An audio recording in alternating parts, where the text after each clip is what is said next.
ఏపీలో రాజకీయ దాడులు ఆగడం లేదు. ఎన్నికల ఫలితాల అనంతరం టీడీపీ, వైసీపీ నేతలు ఒకరిపై ఒకరు దాడులు చేసుకుంటున్నారు. ఈ క్రమంలో నూజివీడులో తెలుగు తమ్ముళ్లు రెచ్చిపోయారు. నూజివీడు పెద్ద గాంధీ బొమ్మ సెంటర్ వద్ద నడి రోడ్డుపై టీడీపీ నేత కత్తులతో హల్చల్ చేశాడు.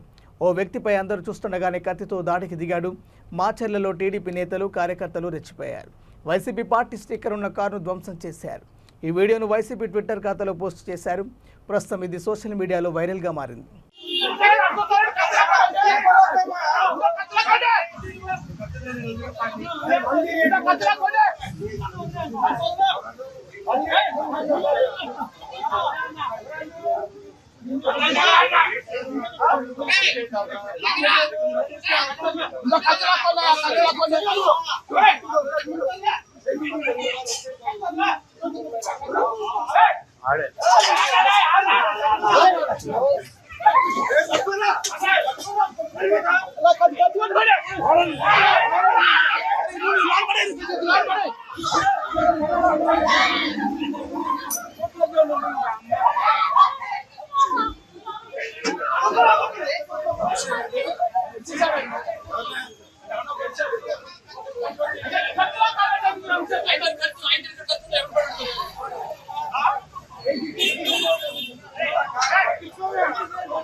ఏం చేస్తున్నారండి మీరు? ఫోను మొత్తం మాట్లాడండి సార్.